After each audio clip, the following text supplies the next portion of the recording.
Bueno, y estoy seguro de que se conocieron. Bueno, usted habló de tener un montón de la gente que estaba en esa primera batalla con usted, o tal vez algunas otras batallas vienen junto a usted y se fue a través de la Gila Academia también. Supongo que sacaron las mismas cosas que tú.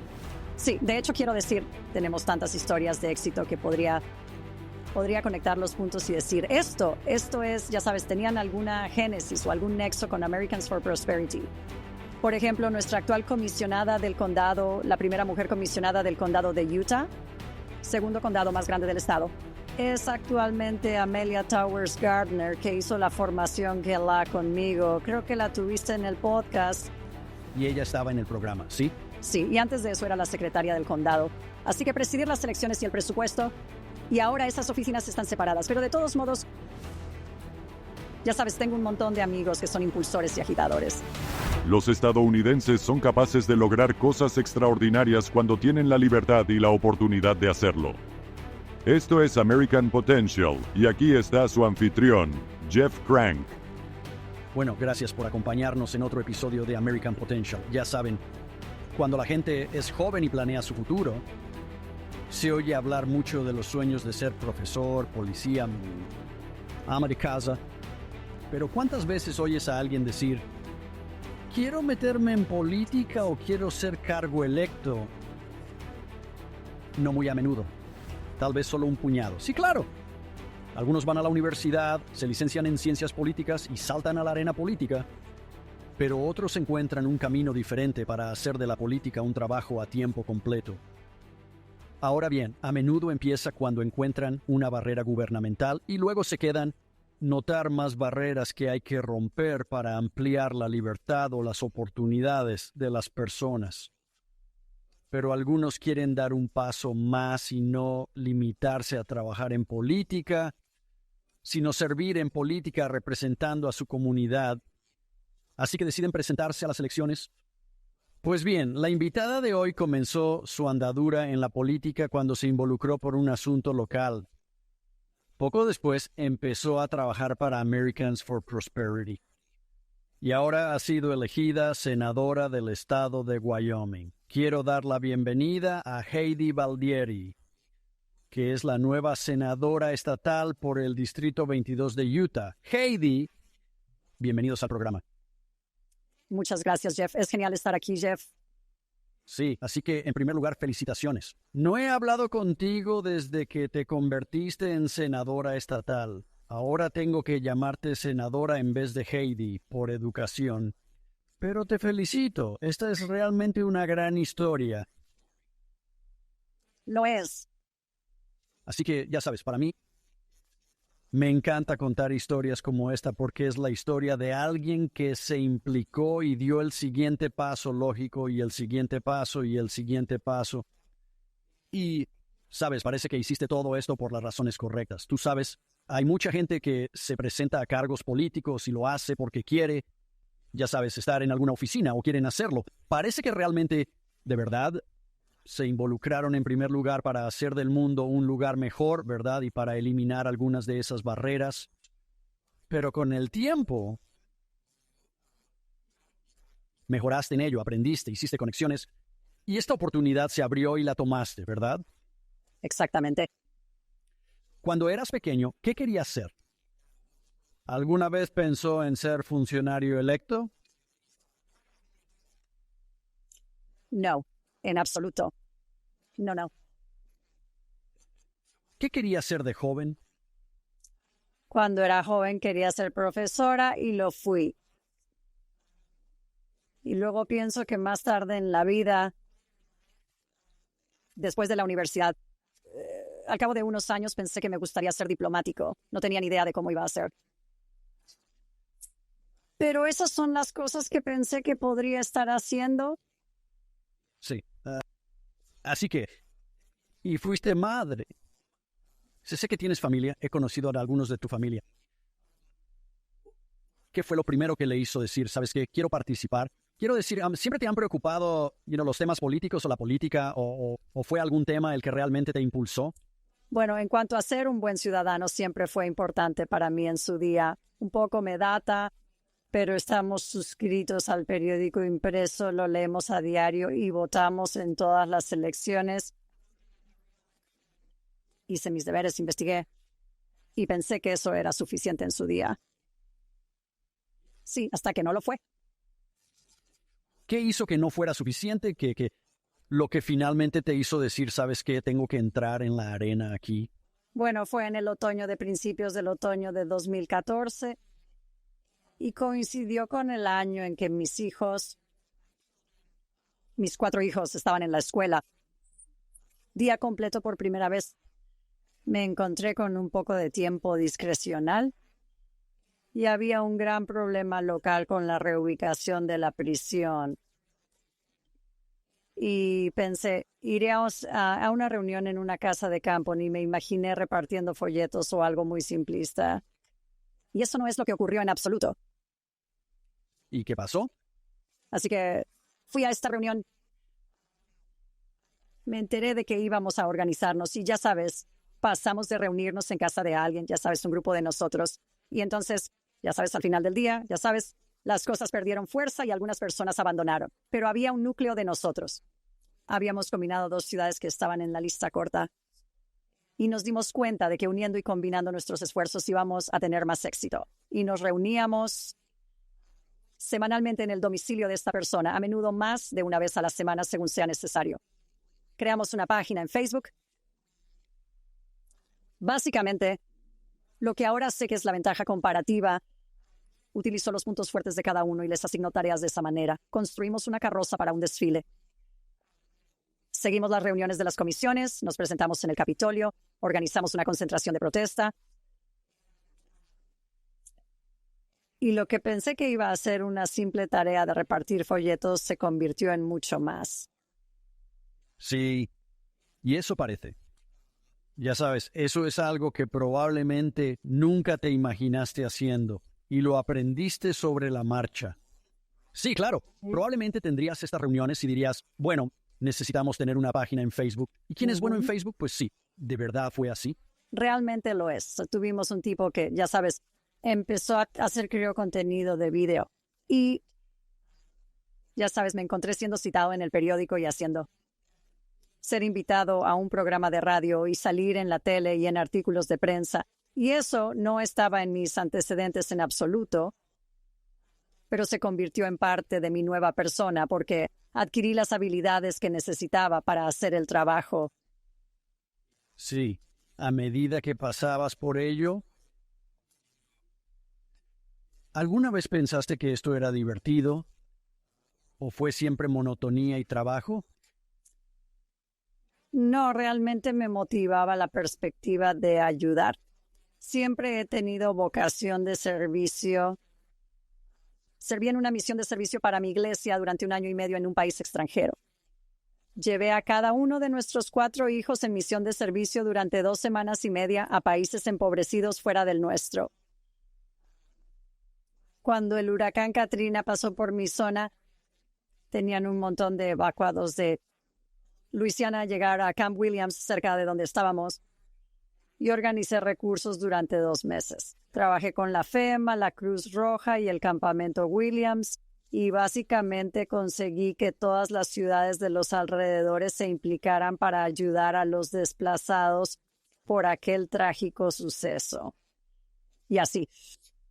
Y eso resultó ser de naturaleza política. Y de repente me encontré siendo un recurso no solo para esto, sino entonces, por supuesto, te conviertes en un recurso de confianza. Y así, entonces el alcalde me pediría que reuniera a las tropas para un asunto municipal. Y luego hubo una cosa en el vertedero detrás de mi casa, y me encontré yendo a una reunión de la Junta de Ajuste del Condado. Y luego hubo un aumento de sueldo para los comisionados del condado, y me encontré asistiendo a las reuniones de la comisión. Y de ahí pasó a trabajar en campañas y asumiendo puestos de voluntariado y con el tiempo algunos puestos remunerados y más servicios elegidos y nombrados.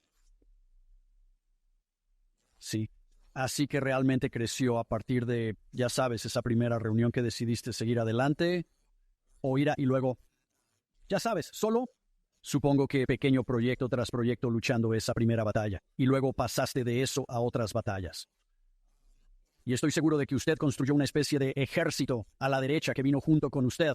¿Hubo gente que quizás estuvo con usted en la primera batalla y que acudió a la segunda en la que se vio involucrado? Sí, la verdad. Así que en realidad eso fue en 2014.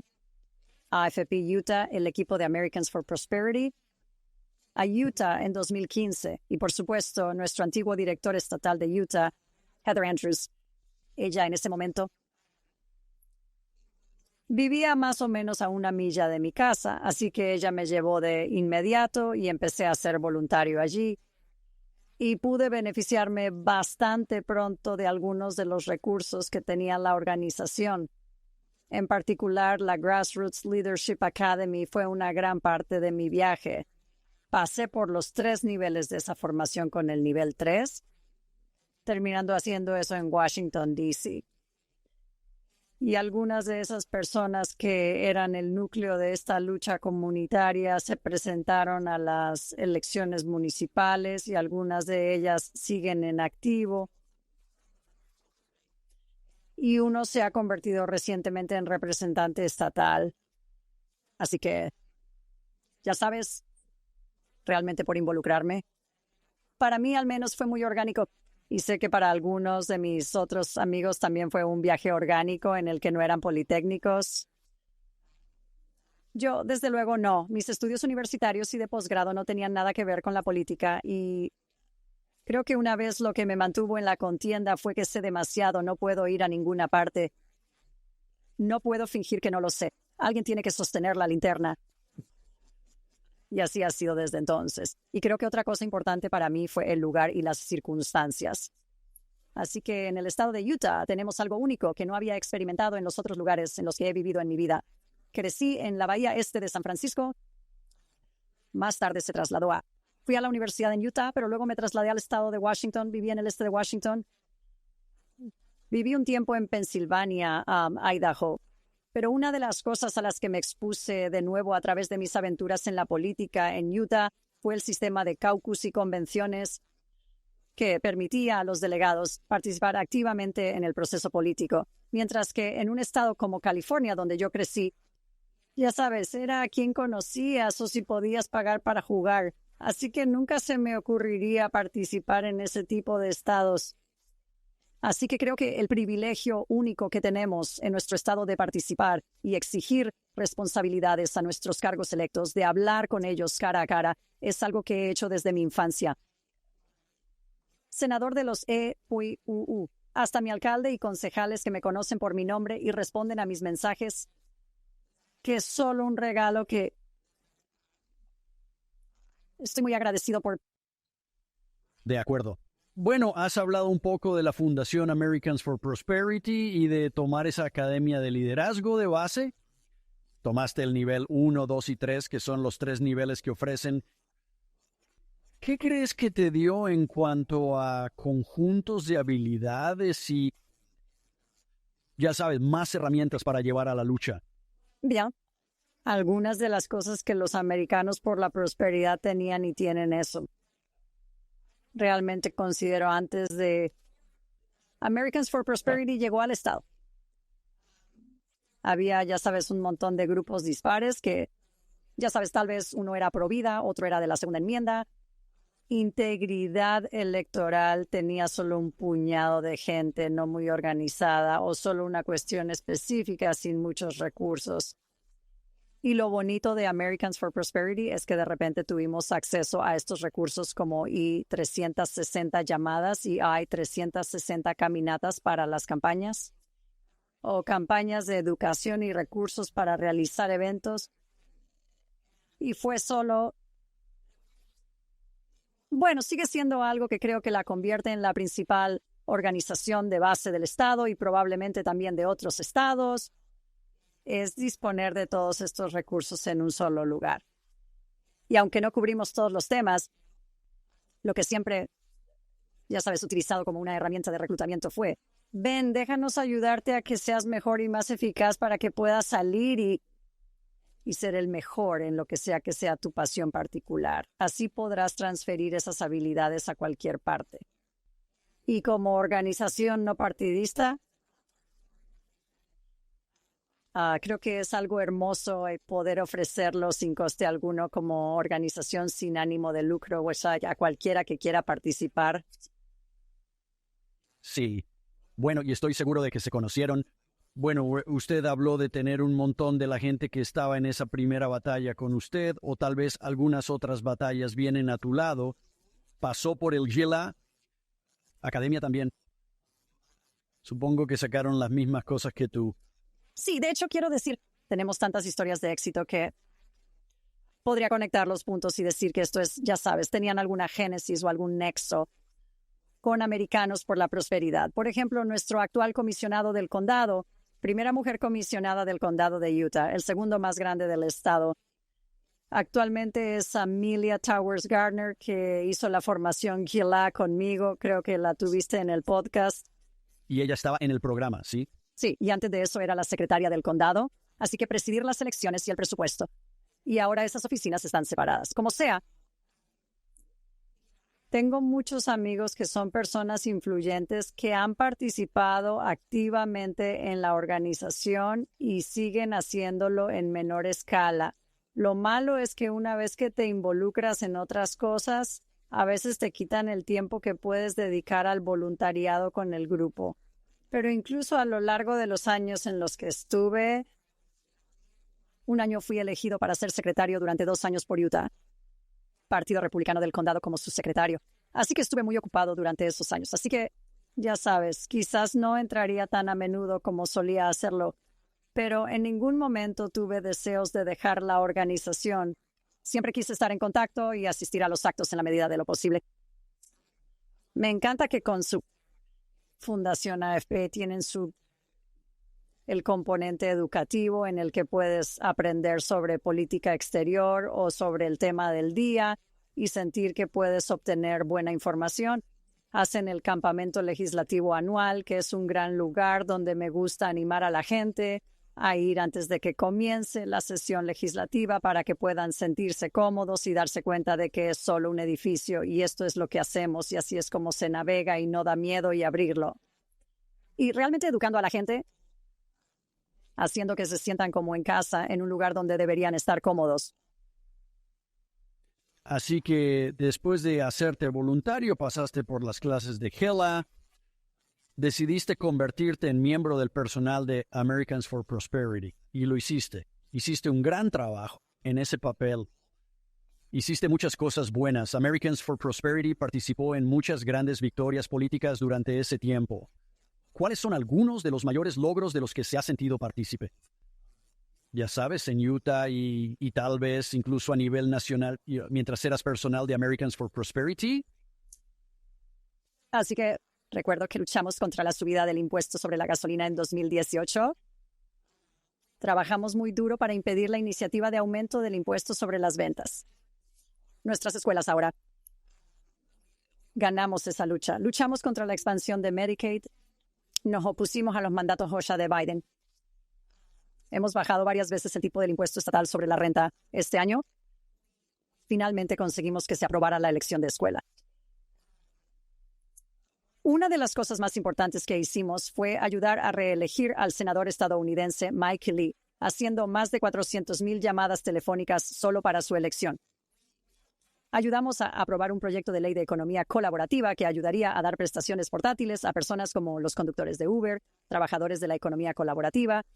Primera de este tipo en el país, trabajando con socios de coalición realmente buenos para conseguir cosas realmente buenas en el estado. Estoy muy orgulloso del trabajo que hice allí. Hoy acabo de reunirme con la Asociación de Contribuyentes de Utah y estábamos discutiendo la historia de cuando trataron de poner el impuesto sobre las ventas de servicios y se fueron de gira con dinero de los contribuyentes para promocionar la idea. Era una idea tan mala que necesitaban promoverla en todo el estado. Y al final la derogaron cuando se dieron cuenta de que era una mala idea. Esas son solo algunas de las que me vienen a la cabeza, pero organizamos una protesta contra Bidenomics cuando Biden estaba en Utah, calle abajo. Nosotros hicimos la nuestra en el Capitolio. Y si pasa algo en Utah, Americans for Prosperity suele tener las manos en la masa. Sí, bueno, y tenías a Acción Americana para la Prosperidad comprometida en el esfuerzo del senador Mike Lee. Una de las cosas en las que pienso, y obviamente conozco Utah bastante bien porque es parte del área que yo supervisaba en ese momento para Americans for Prosperity. Pero y lo mencionaste, esta gran lucha de elección escolar que tuviste, incluso hubo un gobernador republicano que vetó o dijo que iba a vetar el proyecto de ley y que no se aprobó la primera vez. Pero Americanos por la Prosperidad, tú y otros allí, trabajó muy duro para educar y reunir a una coalición y finalmente consiguió que se aprobara. Y quiero decir, para ver a los padres de Black Lives Matter luchando por la elección de escuela y la educación, fue un gran momento y muy bueno de ver. Absolutamente.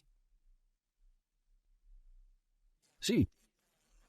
Para mí esa es una de las grandes batallas. Siempre puedes mirar atrás y pensar, ya sabes, ves a los niños y hemos hecho un montón de historias y episodios en el podcast de los niños en realidad de Utah que se han beneficiado de la elección de la escuela esfuerzo que se puso en marcha y las becas que, ya sabes, siempre se puede estar muy orgulloso de saber que usted es una parte de esa lucha segura. Sí. ¿Qué le hizo decidirse a participar aquí y presentarse? Había mucha gente. Háblenos un poco del escaño en el Senado estatal, lo concurrido que estaba el campo y cómo pudo ganar. Ya sabes, porque nos ocupamos de la reforma política y ya sabes, de sentirnos cómodos en el Capitolio y hacer de lobby ciudadano, era algo que ya disfrutaba. Y pensé, ya sabes, lo único más cercano a hacer lo que ya estoy haciendo ahora sería ser legislador, sería ir a por la reforma política, un defensor de los responsables políticos. Y ya sabes que pensé, tal vez un día, pero ya sabes, para ser franco, mi legislador actual en mi representante de la casa para el estado de Utah es fantástico, que acaba de ganar su posición como que él era el látigo de la mayoría de la casa el año pasado. Ahora es el líder de la mayoría de la casa, que era en realidad mi ex. Él es uno de mis mentores, Jefferson Moss, representado Jefferson Moss. Él fue uno de mis mentores. Resulta que vivía a 2 puertas de la mía. Y nos conocemos desde hace más de 2 décadas. De hecho, ambos nos mudamos a California y volvimos a la zona más o menos al mismo tiempo. Y, sabes, creo que no es una coincidencia las personas que se ponen en nuestro camino y las oportunidades que se cruzan en él. Ahora, esta oportunidad de convertirme en legislador, de nuevo, nunca me planteé presentarme contra mi buen amigo porque estoy muy contento y satisfecho con el trabajo que está haciendo. Y nunca correría solo por correr, especialmente si has estado en elecciones, ya sabes, si tienes lo que te mereces. Sí.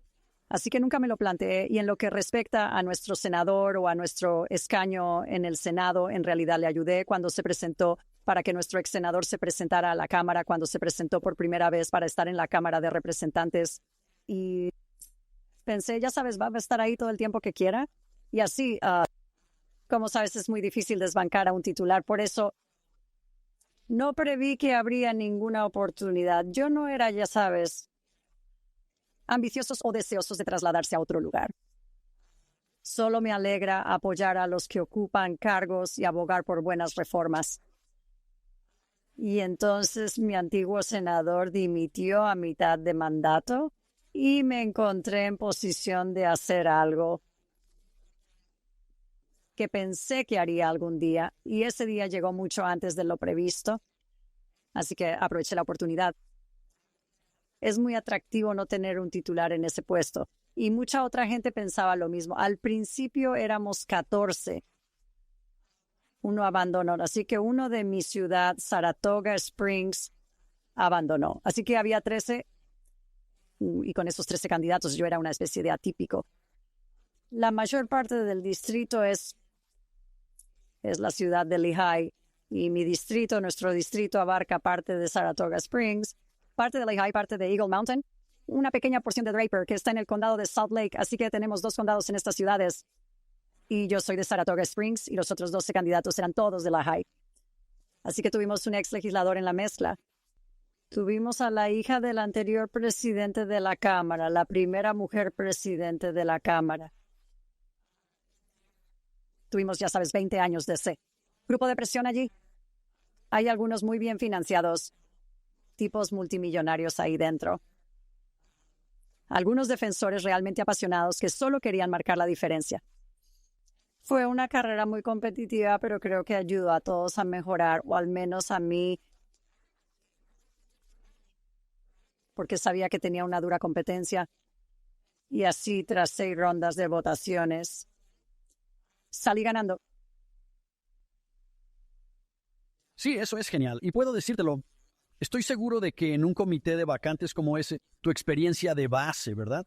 El hecho de que usted fuera alguien que había prestado atención a las bases, que estaba implicado en las bases, probablemente marcó una diferencia gigantesca.